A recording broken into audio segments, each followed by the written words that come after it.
Unit 9 exercise 9.2 का हम question number 5 solve करेंगे। इसका टॉपिक है condition of tangency of an ellipse. ठीक है, तो इसकी कंडीशन याद रखें कि if line touches the ellipse. आपने अगर इसको थोड़ा सा मेमोराइज करें तो यही क्वेश्चन सेम सर्किल में आपने पढ़ा था, फिर पैराबोला में यही क्वेश्चन आपने रीड किया है, सॉल्व किया है, और अब एलिप्स है ये कि अगर लाइन एलिप्स यानी एलिप्स के कर्व को एक सिंगल पॉइंट पे टच करती है तो उसकी कंडीशन, आपने हर जगह कंडीशन का डिफरेंस अब आपको याद रखना है।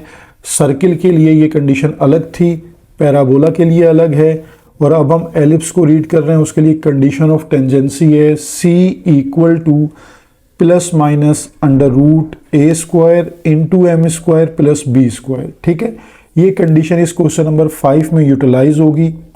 अब हमारे पास क्वेश्चन नंबर जो 5 है, इसको अगर आप देखें तो for what value of C, यानी ये C ही की वैल्यू फाइंड करनी है, और कंडीशन ऑफ टेंजेंसी भी देखें क्या लिखी हुई है, C equal to plus minus under root a square m square plus b square.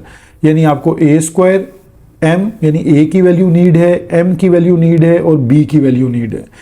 अब इन चीज़ों को कैसे फाइंड आउट करेंगे? आपके पास क्वेश्चन पार्ट ए में एक लाइन गिवन है और आपके पास एक एलिप्स गिवन है। ठीक है, ये एलिप्स गिवन है। तो अब आपके पास जो लाइन गिवन है, यानी फ्रॉम गिवन लाइन, ये जो लाइन आपके पास है, इससे आपको m का मतलब आप जानते हैं कि स्लोप है, और स्लोप के लिए आपके पास फार्मूला है m equal to minus A upon B. ये किसी भी लाइन का स्लोप आप इस फार्मूला से निकाल सकते हैं। a क्या है? कोफिशिएंट ऑफ x, और b क्या है? Coefficient of y।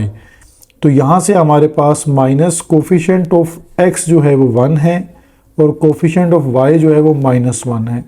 तो यहाँ से हम इस स्लोप को अप्रोच कर लेते हैं, ये है 1। तो एक जो रिक्वायर्ड वैल्यू आ गई।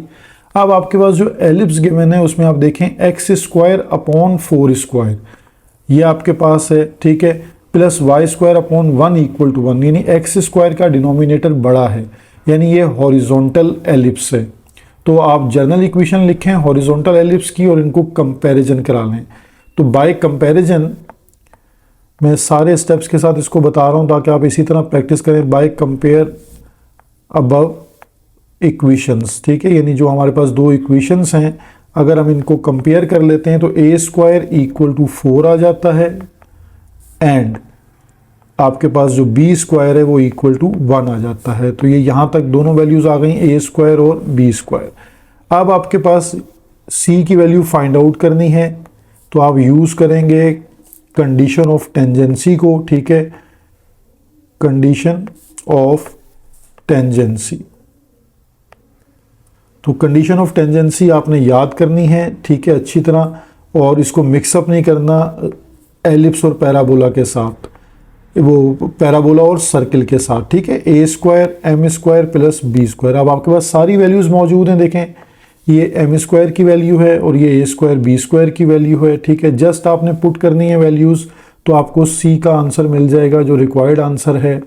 ए स्क्वायर हमारे पास 4 है, एम स्क्वायर 1 का स्क्वायर प्लस बी स्क्वायर यानी 1, तो ये 4 इंटू 1 4, 4 प्लस 1 5। तो ये हमारे पास सी की रिक्वायर्ड वैल्यू आ गई प्लस माइनस अंडर रूट 5। ठीक है, तो ये आपका क्वेश्चन यहाँ सॉल्व हो गया। अब इसके अलावा भी मैंने एक मेथड आपको यूनिवर्सल मेथड के नाम से बताया है, कि वो मेथड ये होता है, मैं आपको उसको रिपीट कर रहा हूँ। अगर एक स्टूडेंट को ये कंडीशन ऑफ टेंजेंसी याद नहीं आ रही, तो वो ये जो लाइन है आपके पास, जो गिवन लाइन है, इस लाइन से x और y कोई एक सब्जेक्ट बनाकर, ठीक है, उसे पुट करेगा वो एलिप्स में, जो एलिप्स की इक्वेशन गिवन होगी। ठीक है, अब एलिप्स की इक्वेशन में जब आप इसको पुट करके सॉल्व करेंगे तो वहाँ से एक क्वाड्रेटिक इक्वेशन आपके पास आ जाएगी। उस क्वाड्रेटिक इक्वेशन को जब आप discriminant D equal to B square minus 4ac में पुट करेंगे, ठीक है, B square minus 4ac equal to 0, यानी यहाँ आपको क्योंकि लाइन टच करती है तो डिस्क्रिमिनेंट इक्वल टू 0 होता है।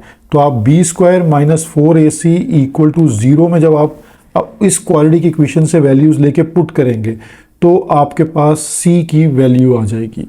तो आप इस मेथड को याद कर सकते हैं। ये मेथड फिर सर्किल, पैराबोला, एलिप्स, हाइपरबोला सब में अप्लाई होता है और हर किसी की अलग अलग कंडीशन ऑफ टेंजेंसी है। तो आप किसी मतलब दोनों मेथड्स को प्रैक्टिस पे रखें ताकि कोई कंडीशन अगर भूल जाती है तो आपके पास ये ऑल्टरनेटिव मेथड हो ताकि आप वहाँ क्वेश्चन को अटेम्प्ट कर सकें। ठीक, क्वेश्चन नंबर 5 का पार्ट बी है। हमारे पास एक लाइन गिवन है, ठीक है। द लाइन, ये आपके पास लाइन है, विल टच, ये हमें कंडीशन को रेकमेंड करता है कि हमने किस कंडीशन की तरफ जाना है, टू द एलिप्स, और हमारे पास एलिप्स की इक्वेशन भी गिवन है। तो हमने लाइन से स्लोप को निकालना है और एलिप्स की इक्वेशन से ए और बी की वैल्यूज़ को फाइंड आउट करना है, ठीक है, एज प्रीवियस क्वेश्चन जो हमने पार्ट ए में किया है। अब देखें हमारे पास जो लाइन गिवन है इससे हम अपने स्लोप को कैलकुलेट करते हैं। स्लोप का फार्मूला हमारे पास है m equal to minus A upon B. तो यहाँ से हमारे पास स्लोप की वैल्यू आ जाएगी m इक्वल टू 2। और अगर हम अपनी एलिप्स की इक्वेशन को देखें तो यहाँ पर देखिए कि वाई स्क्वायर के नीचे डिनोमिनेटर बड़ा है, इट मीन्स कि ये वर्टिकल एलिप्स है। तो वर्टिकल एलिप्स की जनरल इक्वेशन को आप लिखेंगे x square upon B square plus Y square upon ए स्क्वायर, ठीक है। जिस एक्सिस के अलॉन्ग है ए स्क्वायर हमेशा उसी का डिनोमिनेटर बनेगा। अगर वर्टिकल है तो वाई का डिनोमिनेटर और अगर हॉरिजॉन्टल है तो एक्स का डिनोमिनेटर ए होगा।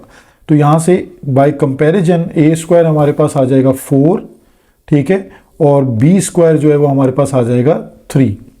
तो जब आपके पास m a square b square की वैल्यूज़ आ जाएं तो अब हम कंडीशन ऑफ टेंजेंसी में वैल्यूज़ को पुट कर देंगे। तो c equal to plus minus under root a square हमारे पास है 4 और m है 2 का स्क्वायर प्लस बी स्क्वायर है हमारे पास 3, ठीक है।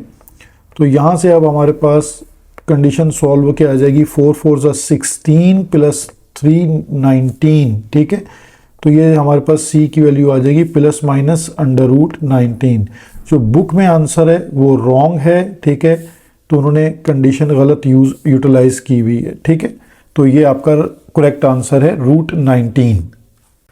क्वेश्चन नंबर 5 और उसका पार्ट सी है। अगेन हमारे पास एक लाइन गिवन है, ठीक है, और विल टच द एलिप्स, और एलिप्स भी गिवन है, ठीक है। लाइन एलिप्स को टच करती है। तो अब आपको मैं दोनों पार्ट्स में इसके बता चुका हूँ कि जो गिवन लाइन है उससे हम अपनी स्लोप की वैल्यू को फाइंड आउट करते हैं। तो स्लोप के लिए अब हम जो फार्मूला यूज़ करते हैं वो है माइनस ए अपॉन बी। तो माइनस ए है कोफिशिएंट ऑफ एक्स यानी 1 और b जो है वो कोफिशिएंट ऑफ y वो भी 1 है। तो यहाँ से m की वैल्यू हमारे पास आ जाती है -1, ठीक है। और जो गिवन एलिप्स है वो हमारा हॉरिजॉन्टल है क्योंकि x का डिनोमिनेटर जो है वो ग्रेटर है। तो इसका मतलब है कि हम हॉरिजॉन्टल स्टैंडर्ड फॉर्म यूज़ करेंगे। तो हॉरिजॉन्टल स्टैंडर्ड फॉर्म है X square upon A square plus Y square upon B square equal to 1। तो यहाँ से आपके पास बाय कंपैरिजन ए स्क्वायर की वैल्यू आ जाएगी 25 एंड बी स्क्वायर की वैल्यू आ जाएगी 11, ठीक है। ये आपके पास तीनों रिक्वायर्ड वैल्यूज़ आ गई जो कंडीशन ऑफ टेंजेंसी के लिए ज़रूरी हैं। तो अब हम इसको यूज़ करते हैं by using condition of tangency, ठीक है। तो हमारी जो कंडीशन ऑफ टेंजेंसी है वो आपने अब तक तो याद हो गई होगी, plus minus under root a square m square plus b square, ठीक है। अब इसमें हम अपनी वैल्यूज़ को सब्सिट्यूट करते हैं। प्लस माइनस ए स्क्वायर मीन्स हमारे पास 25 है और m-1 का स्क्वायर प्लस बी स्क्वायर 11 है, ठीक है। तो 25 इंटू पॉजिटिव 1 हो जाएगा। तो 25 इंटू पॉजिटिव 1 25 और 25 प्लस 11 होता है 36 और 36 का हमारे पास अंडर रूट आ जाएगा 6। तो ये c की वैल्यू हमारे पास आ जाएगी प्लस माइनस 6। तो इस तरह हमारा क्वेश्चन नंबर 5 जो है वो कंप्लीट होता है।